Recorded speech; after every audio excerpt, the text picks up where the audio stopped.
Chers amis téléspectateurs, vous êtes sur Afro-Web TV avec Moïse Agbrigan et nos invités de ce jour, Dr Albert Katé, depuis les États-Unis, il est leader d'opinion, et Monsieur Tchehelou Lawson Nyamassadi Refoume Laté, économiste, analyste politique, coordinateur de la diaspora togolaise. Et véritablement, Monsieur Thierry Lawson, merci infiniment, vous qu'on reçoit depuis le Canada. Merci d'être avec nous. Le 6 mai dernier, le gouvernement togolais, à travers un communiqué, nous a fait savoir donc que la nouvelle constitution sera publiée dans le journal officiel.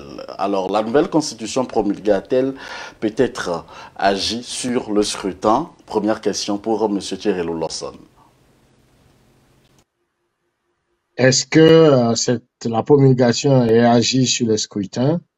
Il me semble que si on ne peut pas établir, je dirais, un effet de cause à effet, une causalité entre cette promulgation et les résultats de cette constitution. Toujours est-il que au niveau de Fagne Gnassingbé, ça fait partie du plan, n'est-ce pas? S'assurer que les élections législatives, qu'ils puissent mettre la main sur 108 députés sur les 113 pour lui permettre de pouvoir acter la constitution qu'il s'est fabriquée en réalité. Vous voyez, et donc c'est de ça qu'il s'agit.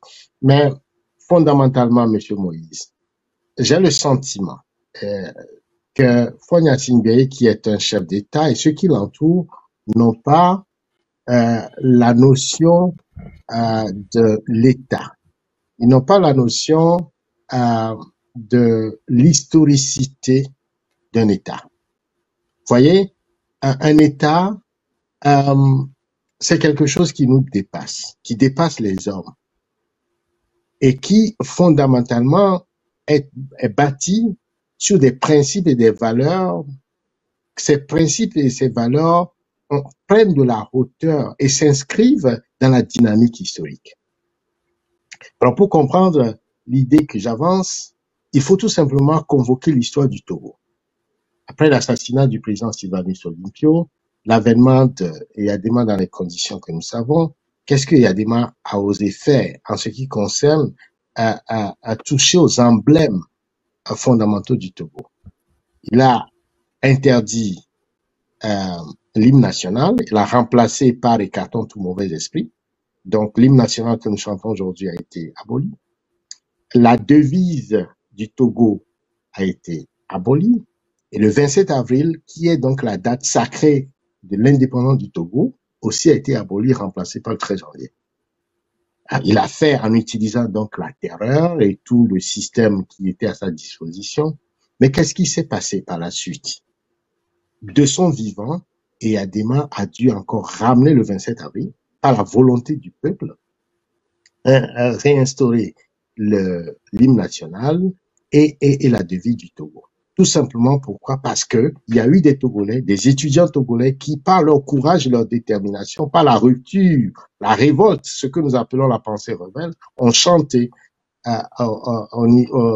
dans la cour de justice, entonné cet hymne national qui a fait trembler le régime de Eyadema. Alors, si je convoque cela, c'est pour dire, en tout cas, à ceux qui manipulent aujourd'hui ou qui ont l'intention de manipuler les emblèmes du Togo, que l'histoire va agir comme un boomerang, et la Constitution de 1992, qui a été votée par 98,11% des Togolais, promulguée par Eyadema, donc l'ensemble des populations togolaises, eh bien, cette Constitution va revenir. Ce qu'ils sont en train de faire aujourd'hui, ils jouent avec les emblèmes, et ça ne va pas faire long feu. C'est de ça qu'il s'agit. Qu'ils aient le sens de l'histoire, le sens de la constitutionnalité d'un État, de ses lois, mais aussi de la volonté d'un peuple. Cette volonté, le peuple peut ne pas réagir aujourd'hui, mais ce n'est que partie remise. Ce peuple-là a le pouvoir fondamentalement et va réinstaurer ce qu'on semble lui arracher aujourd'hui. Alors, s'ils ont ce sens de l'État et de l'histoire, je pense qu'ils ne feraient pas ce qu'ils sont en train de faire. Alors, est-ce qu'il y a une causalité, en effet, une corrélation entre la promulgation et les élections législatives? De mon point de vue, bien évidemment, mais c'est pas ça qui a déterminé le peuple togolais à ne pas participer à ces élections, en tout cas dans leur majorité. C'est Faure Gnassingbé qui joue son jeu dangereux et qui croit qu'il va s'en tirer, mais il se trompe, il est en train plutôt de créer les conditions de sa chute, de la chute de son gouvernement. Le peuple togolais va se révolter, va aller vers la rupture, va remettre les pendules à l'heure, et comme le disent les Ivoiriens, Faure Gnassingbé va aller l'heure. Et tous ceux qui l'entourent et qui sont en train de commettre ce coup d'État constitutionnel, qui, il faut le rappeler, est un crime imprescriptible et qui est puni par la loi. L'article 150 de la Constitution de 92 est très clair là-dessus. Alors, après la validation de la Cour suprême pour les régionales et de la Cour constitutionnelle pour les législatives, que doit faire chaque politique, docteur Albert Katé? Oui, à ce point, tout est consommé. Il va falloir dissiper soit la défaite ou bien capitaliser sur la victoire et faire avancer sa politique, le programme de gouvernement du parti qui gagne. C'est un peu ça. Hein. Ça, c'est technique. Donc, je pense que là, les recours prendront fin, sauf s'il y a encore quelque chose, mais je ne pense pas à ce point-là. Donc, c'est pour revenir sur la constitution, le projet de constitution du chef de l'État qui est sur la table, aussi pertinent que soit le sujet, je pense que tout le peuple togolais a été témoin d'un peu de l'historique de ce projet. Et il est clair que ce n'est pas aussi que c'est présenté par les politiques qui est la réalité des choses. Et nous devons essayer maintenant de questionner tous ceux qui en savent quelque chose pour voir est-ce qu'il y a encore la chance d'inclure ou bien d'améliorer ce qui est en train d'être fait, puisque des noms des opposants, des grands juristes ont été cités dans ce dossier et des opposants qui ont aussi intérêt dans ce projet-là. Donc cela complique un peu la situation que de présenter cela seulement comme un projet de chef de l'État. Sinon, ça risque d'avancer et les gens seront surpris d'un lendemain de la chose. Et ça se passe déjà, en fait. Ça se passe déjà. Donc, le projet, en fait, de la constitution du président, bon, est-ce qu'il n'y a pas eu, lorsqu'il y a cette relecture, c'était une chance que la classe politique devait se saisir à l'appel du clergé et à l'arrêt qu'a donné le chef de l'État pour la relecture, pour voir si rapidement, en dehors des consultations qu'il y a eu avec les chefs traditionnels, qu'est-ce que les politiques devaient décrocher.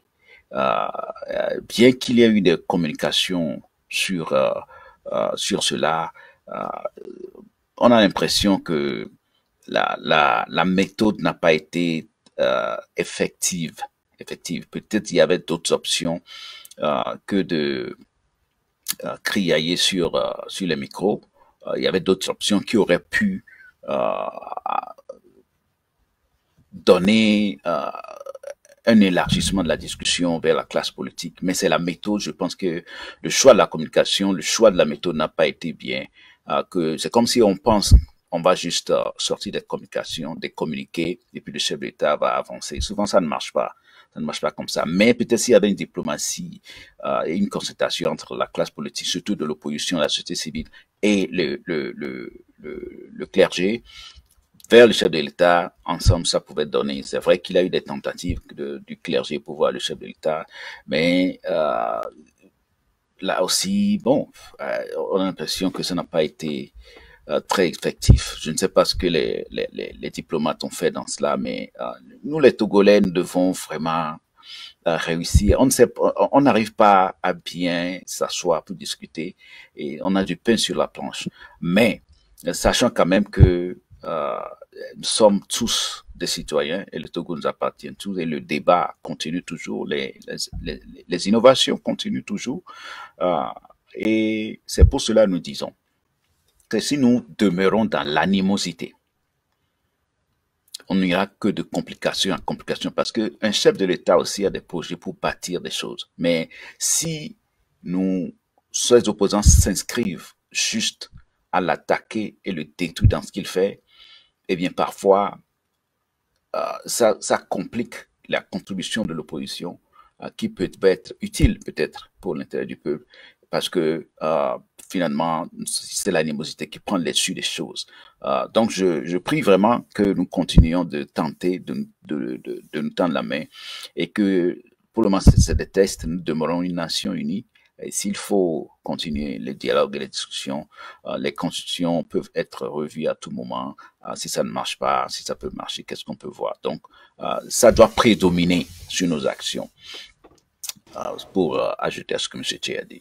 Alors, le peuple se soucie plus maintenant donc de son pain. Le constat est clair.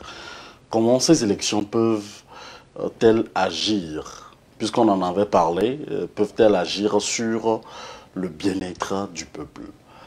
Monsieur Tchéhelo Lawson Yamassadi. Est-ce que ces élections peuvent avoir une incidence sur le bien-être du peuple? Ben, nous avons déjà évoqué les cas de mauvaise gestion, de gouvernance, où on ne rend pas compte au peuple. L'exemple le plus patent, c'est la Cour des comptes, qui est une institution de l'État, qui a établi que les 400 milliards de Covid ont été dilapidés et que ce gouvernement a été incapable, n'est-ce pas, d'apporter la preuve de cette gestion rigoureuse de ces fonds affectés. Alors que c'est une dette. Une partie a été un don, mais l'autre partie, ces milliards-là, c'est des dettes pour le peuple togolais et donc pour les générations futures à payer. Alors quand 8 milliards se retrouvent dans la maison d'un ministre et il affirme avoir acheté des sacs de riz avec ça et que le chef de l'État est incapable de lui demander des comptes, quand on nous dit que ces fonds sont utilisés pour tuer des cafards, et ça c'est Kokoroko qui le dit à l'université, quand on nous dit, Aïwada nous dit qu'il a utilisé ces fonds pour bâtir un parking, alors que les Togolais meurent de faim, quand le ministre de la Santé nous dit qu'il a utilisé ces fonds pour mettre des caméras thermiques alors que ces caméras ne fonctionnent pas, les plateaux techniques au niveau du système de santé n'existaient pas, ou encore quand on nous dit que ces fonds ont été utilisés pour nourrir les prisonniers et qu'on a acheté de l'huile et des haricots alors que ces prisonniers meurent de faim, voyez. Et donc tout ça montre que nous avons un gouvernement bouffon, ubuesque, qui marche sur la tête, visiblement. Et quand on nous dit aujourd'hui, avec ces élections frauduleuses, le RPT s'accapare de 108 députés pour assurer que Faure reste au pouvoir ad vitam, il ne faut pas attendre que quelque chose va changer pour la vie des Togolais. Les Togolais doivent le comprendre, se mobiliser et se révolter, s'indigner et, comme le font d'autres peuples, affirmer leur volonté de changer ce gouvernement tout simplement. Et c'est ça que nous appelons la révolution, que Pyramide prône et qui appelle la révolution. Il faut aller vers cette révolte, ce tsunami, n'est-ce pas, cette révolte populaire qui chasse les tenants de ce régime, pour qu'enfin, appuyé par l'armée, de façon à ce qu'il n'y ait pas de massacre de population, pour qu'on crée les cadres nécessaires pour que les prochains gestionnaires du Togo puissent rendre compte de leur gestion et que on puisse le voir, le sentir à travers le bien-être de la population togolaise. Continuez pas à endetter les Togolais. Continuez pas à les maintenir dans la souffrance. Transformer le Togo en une propriété privée ou des péages à chaque coin de rue. On ne peut pas même pas quitter de Lomé à Tchévier. Il faut passer plusieurs péages. De Lomé à Néron, plusieurs péages, etc. Et jusqu'à imposer des péages aux motos Eh bien, dans ces conditions-là, vous comprenez que on ne peut rien s'attendre de cette nouvelle de ces 108 députés qui chantent à l'unisson, qui agissent aussi comme un peu comme des moutons de Panurge, où il n'y a aucun parmi eux qui remet en cause ou qui questionne, n'est-ce pas, la politique gouvernementale, alors que le rôle des députés, c'est de contrôler l'action du gouvernement et de faire des lois. Ils réagissent un peu comme des moutons de Panurge. Il suffit seulement qu'on leur dise des choses et puis ils viennent répéter comme des perroquets sans réfléchir par eux-mêmes, tout simplement parce que c'est des gens qui ne veulent pas utiliser leur cerveau. Voilà, c'est de ça qu'il s'agit. Alors moi, je n'attends rien de ce changement. Il faut un changement radical au Togo pour donner les chances, n'est-ce pas, d'espérer au peuple togolais. Si on regarde tout rapidement ce changement constitutionnel, c'est-à-dire, ça me fait penser à la citation de Amadou Hampâté-Bâ. Comme le pouvoir, c'est l'alcool. Au premier verre, on est doux comme un agneau. Au deuxième verre, on devient fort comme un lion. Au troisième verre, on devient un cochon. On ne peut faire que des cochonneries. La gouvernance du Togo, quand vous la scrutez, ben, c'est que de la cochonnerie. Et quand, par exemple, le docteur Katé dit que la société civile n'est pas associée, ça m'amène à penser s'il est au courant de tout l'effort, par exemple, de Togo Debout, avec le professeur, le, le professeur qui est le coordinateur, le premier responsable de Togo Debout, si tout le travail que fait la société civile, le professeur David, tout le travail qui se fait, s'il en est conscient, la société civile a souhaité participer à ces élections, on lui a pas permis. Vous voyez, et donc faire tout simplement des latrines. Ce gouvernement refuse, n'est-ce pas, le peuple togolais, les gens n'ont pas de latrines. La société civile, le professeur Dossé et son équipe veut faire des latrines gratuitement à cette population, eh bien, le gouvernement togolais refuse. Voilà. Et donc, quand on me dit que la société civile n'est pas associée, il me semble que j'ai tout lieu de penser ou de mettre des doutes sur cette posture. Maintenant, Moïse, je vais quand même évoquer quelques incongruités pour justifier mes propos. D'abord, pour arriver aujourd'hui, aucun Togolais n'a le texte de la nouvelle constitution que des députés semblent avoir voté. Personne. On n'a que des bribes de ce texte-là. Ce n'est pas normal. Je viens de le dire, Monsieur Thierry Lawson, ce sera publié dans le journal officiel. Mais comment vous permettez une constitution qui encadre qui change, non seulement qui encadre le vivre ensemble, qui change fondamentalement, n'est-ce pas, le régime, les Togolais qui sont les premiers responsables ne sont pas au courant. Et c'est après qu'on va le publier. Premier élément. Deuxième élément, donc c'est une constitution fantoche. Deuxième élément, ceux qui l'ont fait, ces députés-là, ont eu leur mandat était expiré. Et donc, ils ne sont pas légitimement en droit de pouvoir faire cette constitution. Pourtant, ils l'ont fait. L'article 52, qui leur permet de rester en fonction et d'évacuer les affaires courantes, ne leur donne nullement le droit de toucher à la constitution togolaise. On le fait 10 jours avant les élections.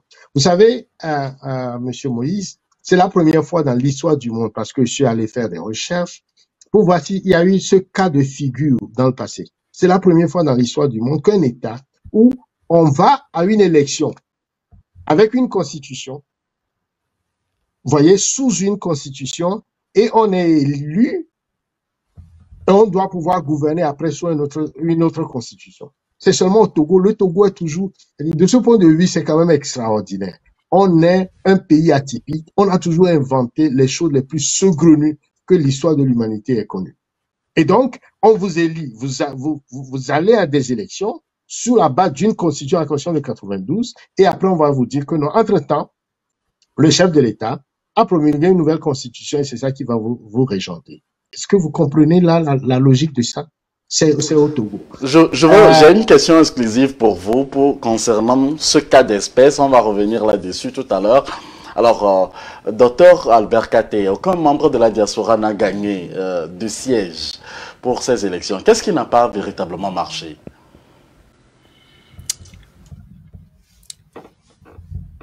Ben, ce sont des élections qui ont vu une campagne un peu froide de gauche et puis un peu chaude de droite. Donc, le rapport de force n'était pas le même sur le terrain pour la plupart des cas. Donc, je ne sais pas où ont positionné nos compatriotes de la diaspora, mais toujours est-il que si vous voyez sur la liste les adversaires de UNIR auxquels ils ont affaire, c'est des candidats costauds qui ont eu le privilège d'avoir un cortège de campagne et des stratégies de communication vraiment étoffées pendant de longues périodes. Mais à fin de compte, c'est pas facile lorsque vous avez des gens qui sont au pouvoir, qui ont beaucoup d'éléments, beaucoup d'arguments de campagne dans leur calepin, et c'est pas facile de les rivaliser, puisque être de la diaspora ne veut pas dire que vous avez fait des choses pour la population et cette population peut subitement vous choisir par rapport à ceux qui sont sur le terrain et font des travaux dans leur vie. C'est ça le problème. C'est pas parce qu'on est de la diaspora, le badge, le passeport est étranger ou bien c'est pas ça qui donne le vote. Donc c'est comment résoudre les problèmes du citoyen qui agit sur son choix. Donc le rapport de force n'est pas le même. Il y en a sur l'idée de la constitution dont parle Monsieur Tché. Je pense qu'il faut toujours se dire que c'est une affaire de aucune constitution, que ce soit celle de 92 ou celle qui a été promulguée, et aucune juste des militants d'un parti. Et lorsque nous utilisons le mot peuple, souvent, parfois, c'est comme si on se réfère à une partie de la population. Vous voyez, donc, et ça n'avance pas le débat parce que c'est une affaire toujours de consensus. C'est un peu complexe, les histoires de constitution. C'est pour ça ça ne finit jamais. Et depuis 92, on est encore là-dessus jusqu'alors. Et c'est ça qui démarre encore une nouvelle discussion avec le nouveau projet. Donc, cela demande qu'il y ait vraiment la paix entre les citoyens pour que le dialogue et les innovations qu'il y ait lieu puissent faire avancer la nation. Donc, personne ne doit s'accaparer le non-peuple à lui seul ou à ses propres militants à lui seul. Donc, ni unir, ni l'opposition. Personne. Donc, c'est la nation tout entière. Monsieur, tu parles de Togo debout, dont le leader, le professeur Dossé. Oui, bien avant, donc, docteur Kate, bien avant de parler du professeur Dossé, on va recevoir très rapidement téléspectateurs. Téléspectateurs, bonjour, bonsoir. À qui ai-je l'honneur, s'il vous plaît? Moi, c'est Paul Abouti. Allez-y, monsieur Paul Abouti, pour votre question. Oui, monsieur Kate disait que les candidats de la diaspora n'ont pas fait la campagne comme UNI l'aurait fait, c'est pourquoi ils n'ont pas eu de siège. Je me pose la question, est-ce que si avoir le siège, ça dépend seulement de la campagne? Pourquoi? UNI sait qu'ils ont bien fait la campagne, ils ont circulé dans tout le pays, mais pourquoi ils ont eu besoin de bourrer les urnes avant de gagner les élections? Parce que quand les gens parlent, ils ne touchent pas le vrai problème.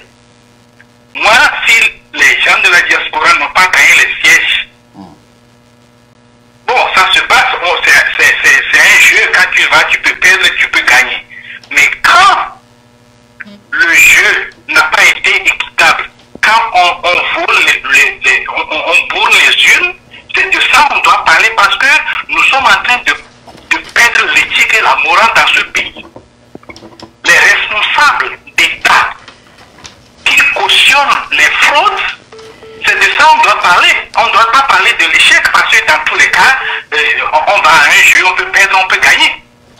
Mais ce qui n'a pas marché dans cette élection, c'est les fraudes, c'est les irrégularités, on doit parler de ça. Donc, moi, ma question pour lui, est-ce que, en conscience et âme, dans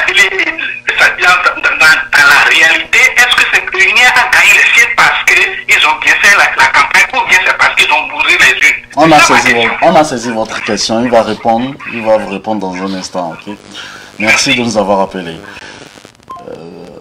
Docteur Albert Katé, on vient de recevoir également, je sais, il y avait un autre téléspectateur aussi de Nebraska qui nous appelait. Bonjour, bonsoir. Allô? Oui, vous êtes en direct sur AfroWeb TV dans l'émission Avis de la Diaspora. À qui ai-je l'honneur, s'il vous plaît? Oui, mon nom c'est Komlan Kanlé. Monsieur Komlan Kanlé, allez-y pour votre question. Oui, je vais juste poser une question. Oui, allez-y. Pour le même vote,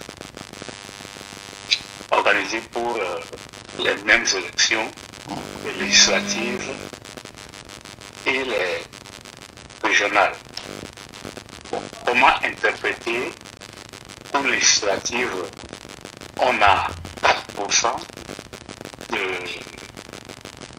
députés pour l'opposition et au régional, on a 23%. Comment expliquer cette différence-là? Parce que pour moi, j'ai l'impression que les résultats ont été fabriqués, manipulés. Merci. C'est votre avis. C'est bon? C'est bon pour la question? Oui, oui. Ok, merci. Je pense que le docteur les invités vont vous répondre dans un instant. On a aussi un autre téléspectateur qu'on va recevoir juste après. Je pense qu'il est parti, il va revenir. Alors, pour l'heure, docteur Albert Katé répondait à ces questions de nos auditeurs. On va aller avec rapidement le dernier. Auditeur, bonsoir, vous êtes sur AfroWeb TV. Allez-y. Allô? Oui, vous êtes en c'est direct. toujours Philippe. Hein. Oui. J'aimerais bien interpeller Dr Katé parce que par rapport à la nouvelle constitution, il a à plusieurs reprises, hein, c'est peut-être un lapsus, il parle de projet. On n'est plus au stade de projet. Hein. Je crois que votre question était claire. La nouvelle république, en tout cas la 5e, a été promulguée, Dr Katé. Et je l'ai entendu également dire que l'opposition, ou en tout cas la société civile, n'aurait pas dû emprunter, aurait pu emprunter d'autres solutions pour voir s'il y a encore moyen d'arranger les choses. J'aimerais demander à Dr Katé s'il sait que les 4 premières républiques qu'a connu son pays, le Togo, ont été promulguées à la suite de référendums. C'est la première question. Oui ou non? Deuxièmement, est-ce que Dr Katé se rappelle que l'Église catholique, dans un courrier, avec toutes les précautions oratoires qu'on aurait pu prendre, envisager, donc avec toute la diplomatie qu'il convoquait, a écrit au chef de l'État demandant de le rencontrer parce que ça en allait de l'intérêt de la cohésion nationale. Est-ce qu'il est au courant de ces deux choses? À partir du moment où il est au courant, j'aimerais maintenant l'entendre me dire, pour ces cas pratiques, parce qu'il disait dans sa conclusion sur le sujet des élections que nous sommes assis sur les acquis de la conférence nationale souveraine, c'est-à-dire de la constitution de 92. Là, l'acquis de 92 vient d'être sacrifié ou bien vient d'être saboté. Que devrons-nous faire, docteur Katé? Que devrons-nous faire? Merci. Et je rappelle comme dernière question, parce que je dois lui poser cette question-là. Est-ce que, pour pouvoir négocier, docteur Katé, vous avez signé des contrats, je présume, lorsque vous devrez co-contracter avec quelqu'un, est-ce que la moindre des choses ne serait pas que vous ayez également connaissance de ce contrat-là, des termes du contrat? Docteur Katé, savez-vous que dans le pays dont vous êtes originaire, ce contrat, c'est-à-dire ce contrat de société qui est la Constitution, n'a jamais fait l'objet de parution, de diffusion avant sa promulgation le 6. Docteur Kati, s'il vous plaît, nous sommes dans un pays, on ne peut plus anormal. Je vous ai interpellé sur 3 questions. J'aimerais vous entendre répondre en toute franchise et honnêteté, s'il vous plaît. Merci. Merci de nous avoir appelés. Alors, docteur Katé, merci de répondre à ces questions de nos téléspectateurs. Allez-y. Merci. Très honoré de l'intervention de tous ces compatriotes. Le premier qui disait que est-ce que la diaspora a gagné, et que moi je dis que si c'est à cause de si UNIR a fait des bourrages et c'est ça qui a fait que la diaspora n'a pas gagné. Bon, je ne vais pas rentrer dans ce débat. Ce que moi j'avais dit, je disais, je ne sais pas où ces gens se sont positionnés, mais mon observation est que le combat qu'ils ont eu devant eux, les adversaires qu'ils ont eu devant eux, pour les circonscriptions, ceux qui ont eu à compétir dans des zones où il y a des candidats unis, ils ont quand même en face d'eux, tu es de la diaspora, oui, tu es candidat, oui, mais sur ce lot-là, tu as des candidats très costauds avec qui tu vas compétir. D'accord. Donc, je ne rentre pas dans aucun contexte de bourrage, pas bourrage, c'est pas de ça moi je parle. Je parle de, tu es candidat, tu as affaire à qui? Même si tu es un parti politique de l'opposition qui est influent comme l'ANC, tu as du travail devant toi. Donc, je me suis dit, j'ai seulement pris UNI, puisque c'est UNI qui a gagné la majorité des sièges, qui est officiellement le vainqueur des élections, et nous sommes au courant dans tous les médias de leurs moyens de campagne, comment ils ont fait campagne par rapport aux autres. Et moi, je dis que ceux qui sont dans des circonscriptions où ils ont eu des gros adversaires comme ça n'aurait pas été facile pour eux. C'est une réalité. Donc, que être de la diaspora, ça veut pas dire que tu n'as pas fait des efforts. Tu auras fait des efforts, mais tu as du pain sur la planche. Donc, pour ceux-là, bon, même les opposants se sont dit, ils ont avoué que les moyens de leurs adversaires de unir n'ont pas été comparables à leurs moyens. Donc, c'est pas la diaspora qui va dire que lui, il est plus à l'aise et c'est l'opposant togolais qui ne l'a pas, puisque les opposants l'ont dit. Donc, je ne rapporte que ce que les autres aussi ont dit. En fait, ça, c'est pour lui, là. Mais donc, histoire de bourrage, je ne suis pas rentré dans ça. Maintenant, pour monsieur Kalin, que 24% pour les régionales, mais pas pour les législatives. Je pense qu'il y a toujours une disparité entre les contextes d'élection. Et par exemple, au local, de toute façon, les locales se font quand le candidat par rapport à quelqu'un au présidentiel aussi. Donc, même si c'est le même parti, vous êtes sur la même emblème, c'est pas de la même façon. Les résultats ne reflètent pas de la même façon. Même aux États-Unis, c'est pareil. Les présidentiels et les sénatoriales, tout ça, c'est pas la même. C'est parce que tu es président, tu as gagné le vote populaire que, voilà, tu vas prendre aussi la chambre bleue ou bien rouge ou bien républicain ou démocrate. C'est pas là. Sinon, c'est cadeau, c'est automatique. Tu vois, sinon, c'est un peu ça. C'est pas la même chose. Donc, c'est exactement quand tu prends le contexte des États-Unis, tu peux gagner le vote populaire, ne pas avoir le reste ou bien ne pas, et perdre le Sénat, perdre la maison à tout moment. Bon, donc c'est un peu ça. C'est là où nous allons.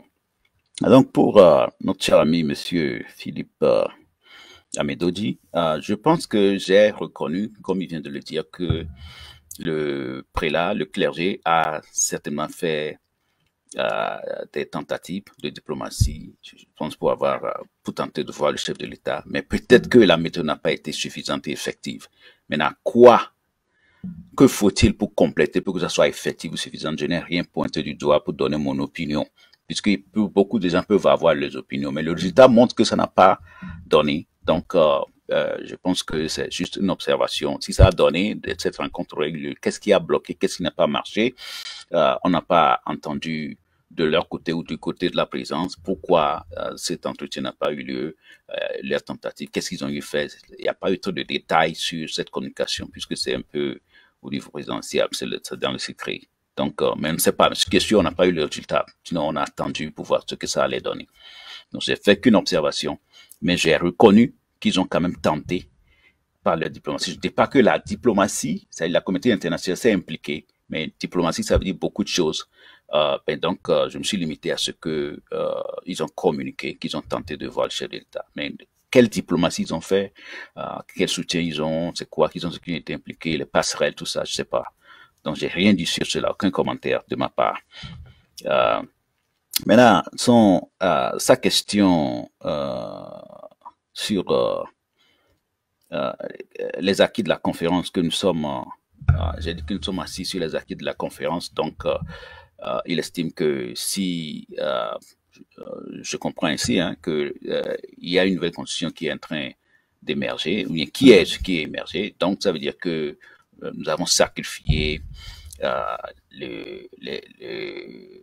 conférence, les acquis de la conférence nationale, qui est la constitution de 1992. J'apprécie beaucoup l'émotion dans son intervention sur ce sujet-là. Et j'aurais souhaité le voir, et voir beaucoup de Togolais avoir cette détermination de veiller au respect scrupuleux de la conférence, de la constitution de 1992. Depuis des années.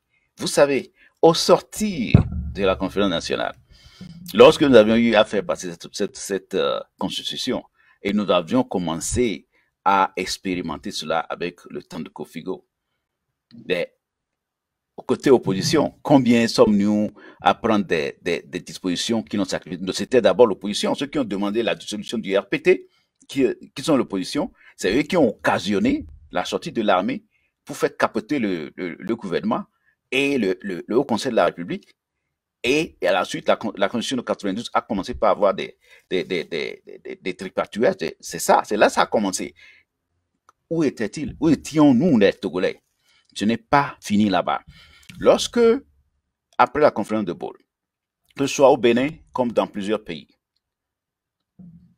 il était question de suivre les recommandations des institutions de Bretton Woods pour aider nos pays en voie de développement à revoir leur situation économique pour que nous puissions émerger autrement et résoudre les problèmes les difficultés économiques.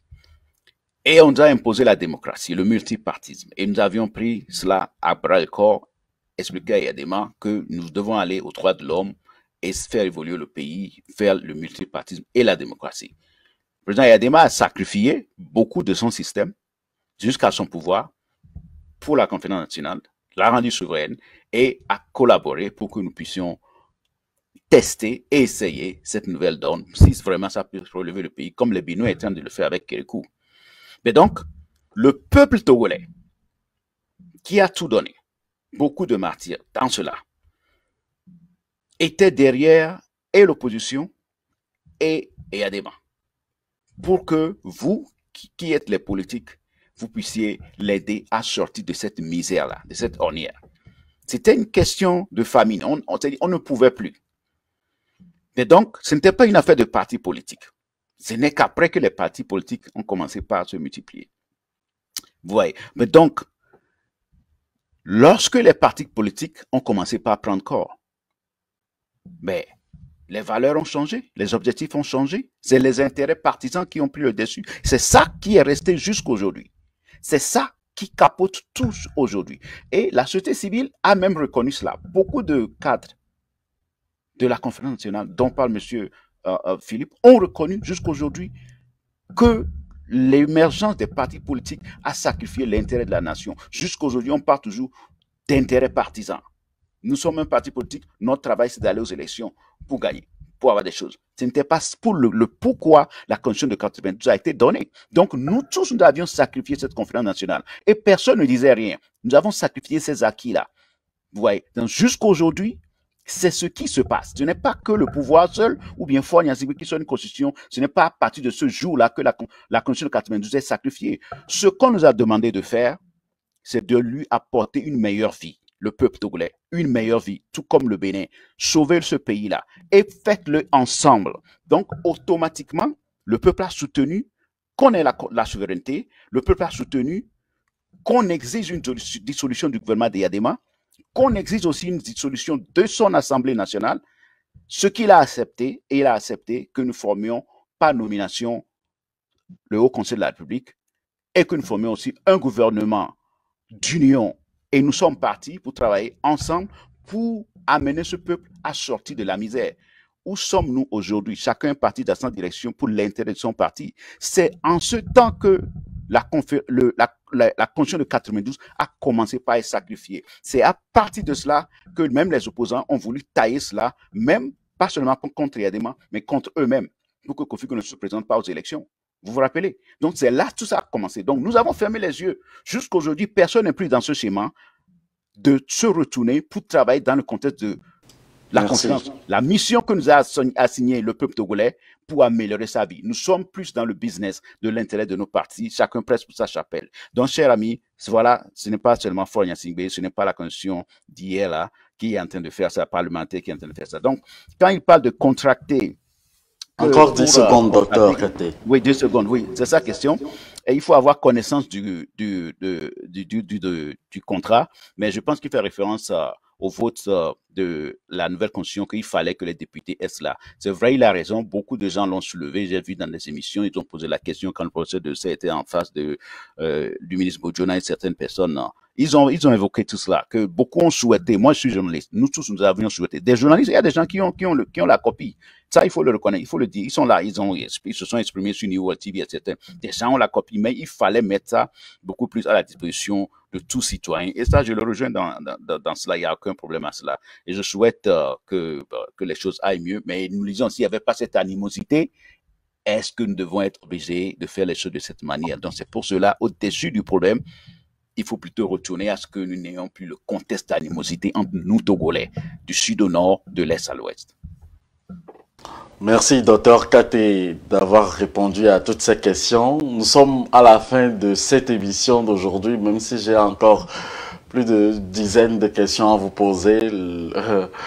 L'histoire du Togo continuera par nous aussi vous recevoir dans cette émission. Monsieur Thierry Loulosson Nyamassadi, ma dernière question qui vous servira de conclusion aujourd'hui pour ce numéro de notre émission Avis de la diaspora. Désormais, donc, le chef de l'opposition ou le chef de file de l'opposition sera le professeur Gogué. Et certains se demandent si les opposants ont fait quelque chose pour mériter une telle démobilisation de leurs militants. Et dites-le nous, et quelle est votre conclusion? Est-ce que le professeur Gogué serait chef de l'opposition? C'est ça la question? Oui, c'est ça la question. Il me semble que les résultats fabriqués qu'on a imposés au peuple togolais lui donnent 2 députés, et bien évidemment, qui doit assumer cette responsabilité. Et comme je l'ai dit, faire de l'activisme politique pour utiliser tous les mécanismes parlementaires pour non seulement critiquer les décisions que le parti UNIR va pouvoir imposer au peuple togolais, mais aussi de boycotter les votes et de sortir et communiquer avec le peuple togolais en l'informant de tout ce qu'on fait sur son dos. Vous voyez, et donc, de mon point de vue, il doit pouvoir assumer ses responsabilités pour ne pas décevoir tous les électeurs qui ont bravé la fraude, la violence et qui ont pu voter pour eux. Mais alors, je voudrais quand même revenir sur, avant d'aller vers la conclusion, sur un certain nombre d'incongruités et qui rendent caduque cette promulgation. Vous savez, une constitution prévoit les mécanismes, puisque c'est pas un test statique, c'est un test qui est appelé à évoluer. Donc, prévoit les mécanismes qui peuvent appeler à une révision. Dans le cas de la Constitution de 1992, vous ne verrez aucun article qui prévoit le changement constitutionnel. Il n'y en a pas. Donc, nous sommes dans un cas de coup d'État constitutionnel. Et les dispositifs que prévoit même la révision constitutionnelle ne sont pas respectés. C'est de ça qu'il s'agit. Vous prenez l'article 59, cet article est clair.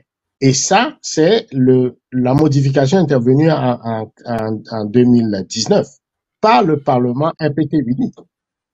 Et cet article précise bien évidemment que le président de la République est élu au suffrage universel libre, direct et au scrutin secret pour un mandat de 5 ans renouvelable une seule fois. Cette disposition, je mets l'emphase là-dessus, cette disposition ne peut être modifiée que par voie référendaire. Du moment où la nouvelle constitution change le mandat présidentiel, automatiquement, cette nouvelle constitution doit être soumise au référendum. Ça n'a pas été le cas. Donc, c'est une violation flagrante même des dispositions constitutionnelles qui prévoient changement et révision constitutionnelle. L'article 144 aussi, il faudrait que les Togolais le sachent. Ça dit précisément que l'initiative de la révision de la Constitution appartient concurremment au président de la République et il y a la coordination de conjonction, la conjonction de coordination est ici et à un cinquième au moins des députés composant l'Assemblée nationale. Le président de la République nous dit dans son texte qui promit la Constitution que l'initiative, c'est seulement les députés, comme s'ils ne savaient rien. Non seulement il ment, le gouvernement togolais est en train de mentir, mais aussi en train de violer la Constitution, puisqu'on dit que l'initiative de la révision constitutionnelle appartient concurremment au président de la République et à un cinquième des députés. Et donc, c'est pas le cas ici. Il faut également dire que dans le texte, on parle de projet et de la proposition de révision, de projet et de la proposition de révision de la Constitution. Alors, dans les seuls cas, en tout cas, je voudrais quand même que ces professeurs de droit qui ont vendu leur âme, n'est-ce pas, au diable, viennent nous prouver que quels sont les cas, les seuls cas au monde où on change fondamentalement de régime ou de constitution. Eh bien, il faut qu'il y ait un événement majeur qui amène à ce qu'on appelle des constituants. C'est-à-dire, on rassemble des représentants du peuple, on crée une assemblée constituante à la suite du choc intérieur ou exogène qui provoque cela pour pouvoir proposer une nouvelle constitution à la suite de laquelle on le soumet au référendum. C'est ça qui s'est passé en 1994. Il y a eu un événement et Yadema a décidé de gouverner le Togo sans constitution jusqu'à 80.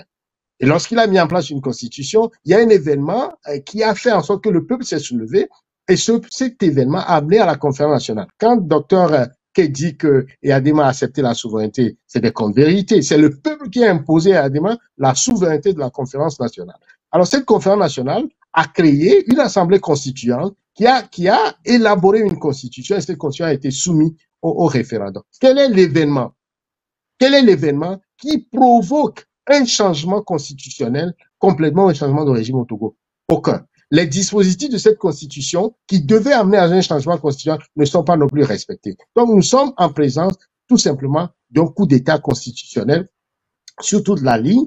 Et ce qui est encore l'incongruité de ça, eh bien, cette constitution prévoit que le président, le nouveau président, soit élu sans débat, n'est-ce pas, sans débat, par une assemblée, un congrès de l'Assemblée nationale et du Sénat. Il se fait que un tiers du Sénat est nommé par le chef d'État actuel.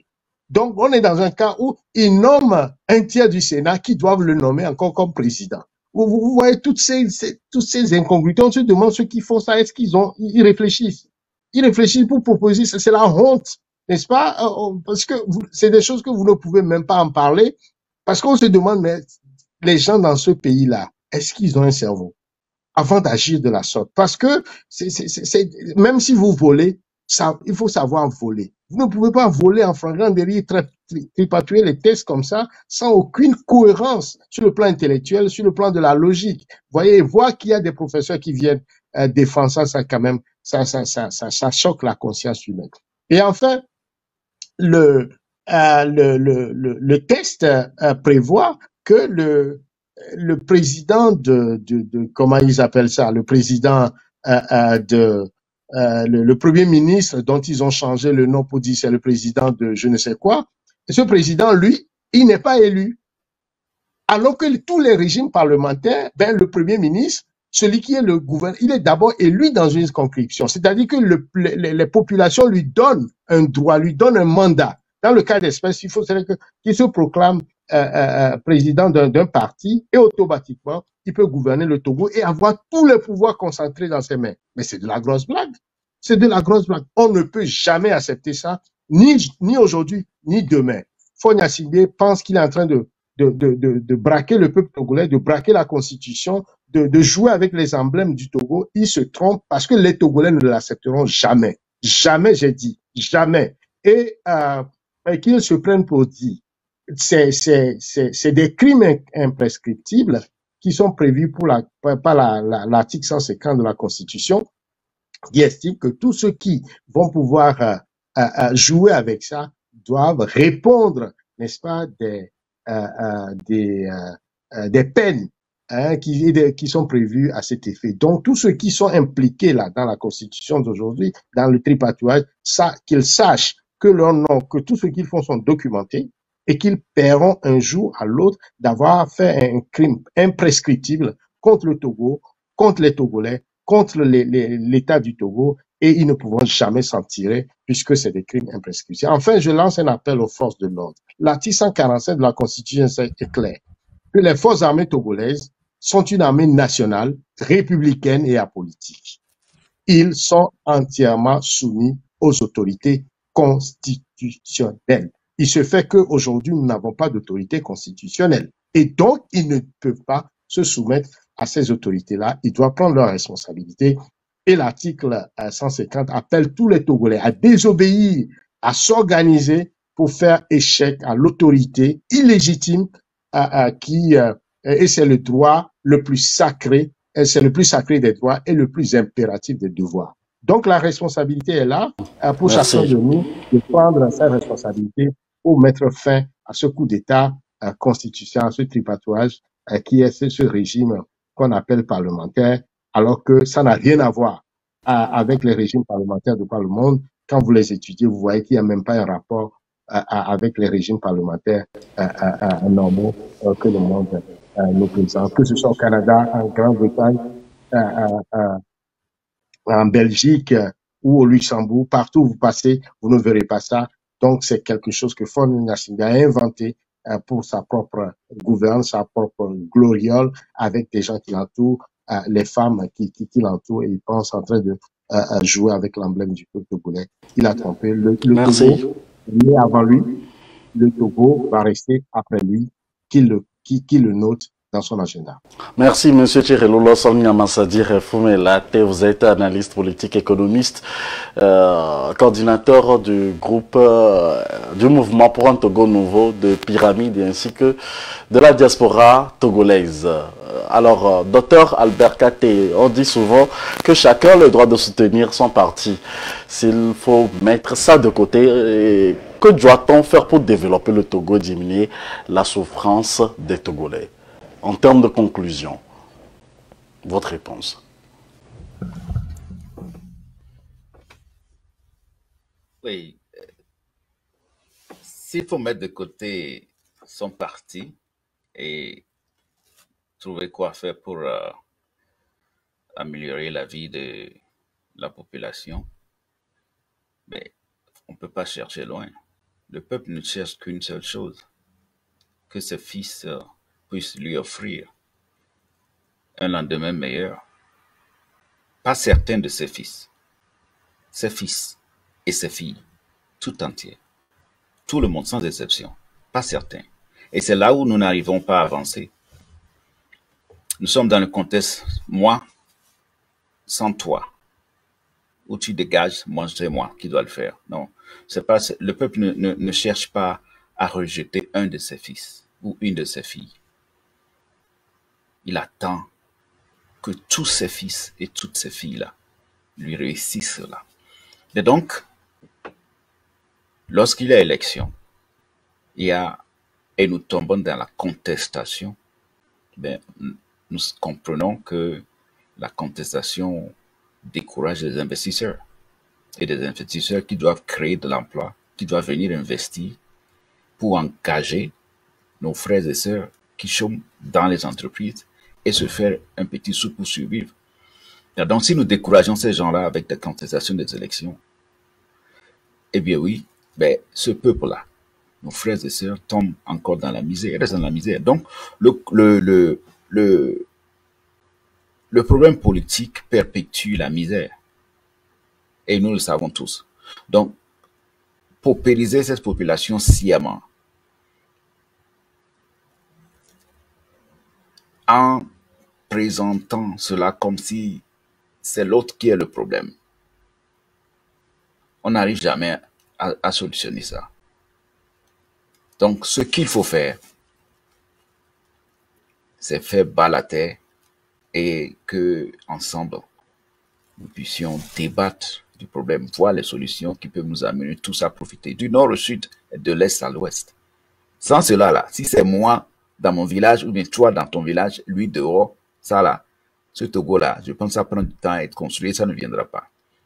Ben donc, je pense que ce qu'on nous explique et ce que les professeurs Edem Kodjo et autres aussi avaient pensé dans cette histoire de régime parlementaire, c'était aussi leur vision de la chose. Peut-être ça donne des représentations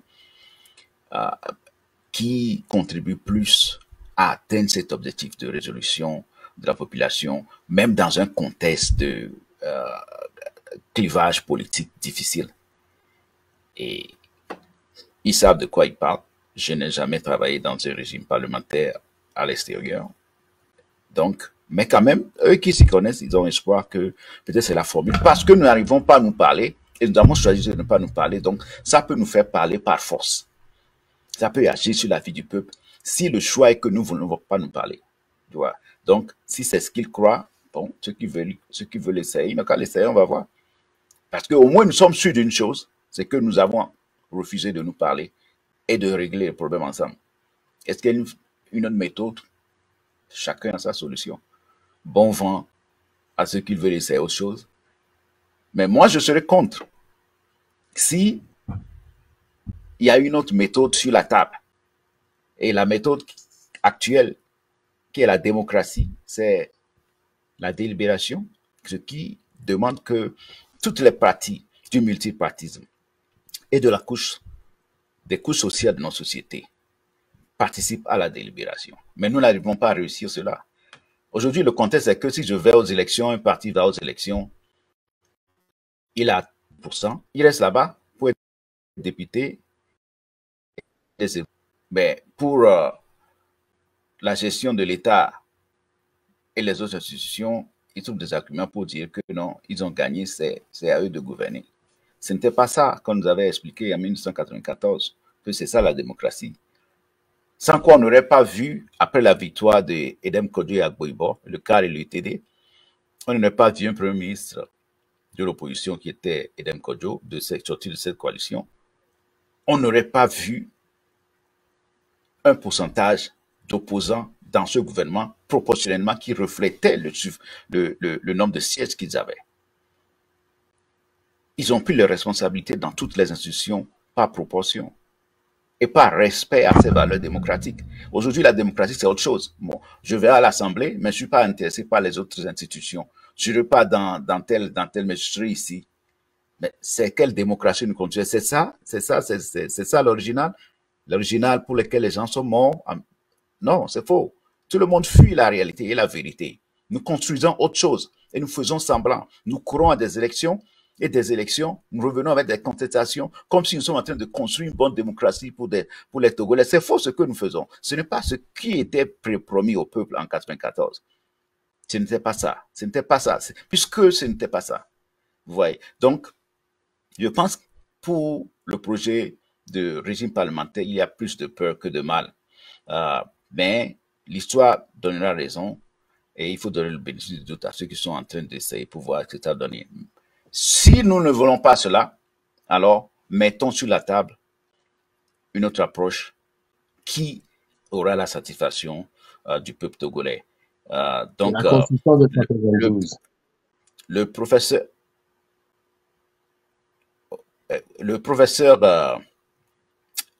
Gogé sera chef de file de l'opposition. on lui souhaite bonne chance.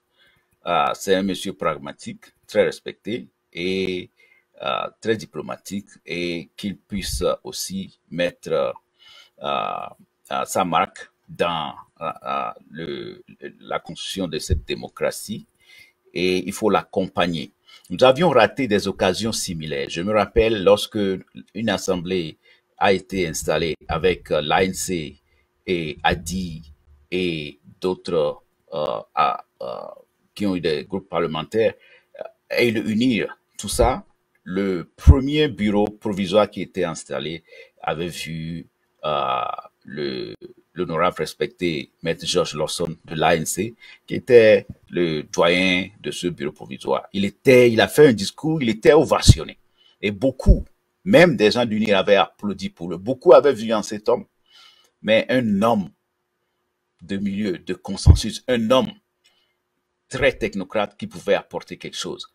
Mais après, pour des problèmes politiques, on ne sait pas quoi, il a été mis derrière le micro, on n'entend plus parler de lui. Mais on a encore parlé de lui lorsqu'il a eu un contentieux électoral, et il semblerait qu'on lui a fait une proposition de poste de Premier ministre, et des menaces sont sorties. On a vu un map charismatique au cadre de son parti qui s'est exprimé sur les médias pour le sonner qu'il ne peut pas accepter un deal tel derrière eux, ce qui a un peu humilié cette personne de valeur. Mais pourquoi je dis cela? Je dis cela parce que le Togo a des têtes, et que ce soit dans l'opposition comme dans le pouvoir. Mais il y a des moments où le rôle que les gens doivent jouer peut contribuer à un lendemain meilleur. Mais nous choisissons de rejeter ces gens-là et de laisser cette petite responsabilité qui peut faire la différence, et nous perpétuons plutôt dans les difficultés pour nous prendre plus tard. Aujourd'hui, peut-être George Lawson aurait été ce Premier ministre qui aurait organisé d'autres élections, qui aurait fait la satisfaction des opposants eux-mêmes. Mais ils ont préféré le sonner pour qu'ils ne soient pas là-bas, mais que leurs adversaires soient plutôt là, et leur faire les élections. Et après, ils reviennent encore pour se plaindre pourquoi l'adversaire a fait l'élection et qu'ils ne sont pas satisfaits. Donc, je pense que professeur Gogué aussi, il doit avancer. Ceux qui sont députés, les 5 qui sont élus, ils doivent avancer, saisir toutes les occasions pour jouer leur rôle, pour que le pays avance. Accompagner le chef de l'État, accompagner les opposants, accompagner la société civile, tout le monde, la diaspora. Et Merci. je pense que nous devons parler et aller à un Togo meilleur dans les jours à venir. Merci à vous aussi. Merci à M. Tché, et merci à tous les intervenants, Philippe, Mélodie, tout le monde. Merci Moïse, et encore plaisir de vous voir. Moïse, si tu t'avais un peu réparti, je partage ce point de vue du Dr. Kate, de soutenir le professeur Gogué, assumer son rôle de leader. On le connaît compétent, un professeur d'université, et tout son engagement.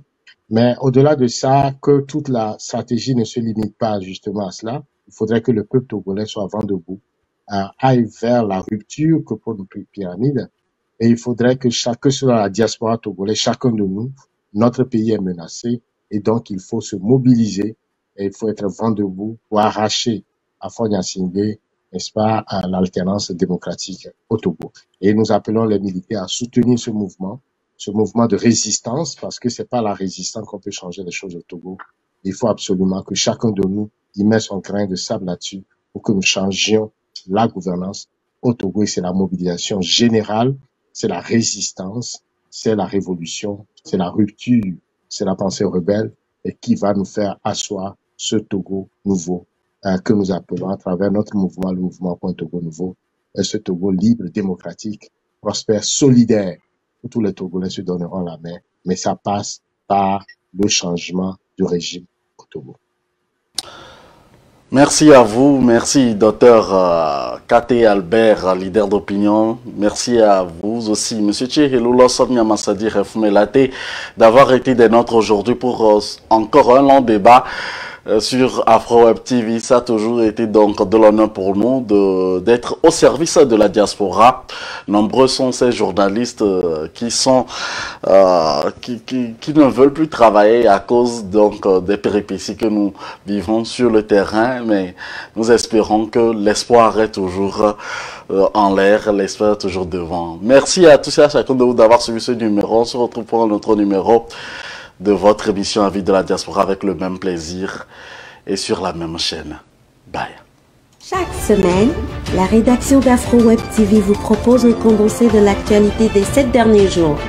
Suivez sur AfroWeb TV l'actualité politique, économique et sociale, bref, dans toute son entièreté, sur www.afrowebtv.com. Veuillez vous abonner à notre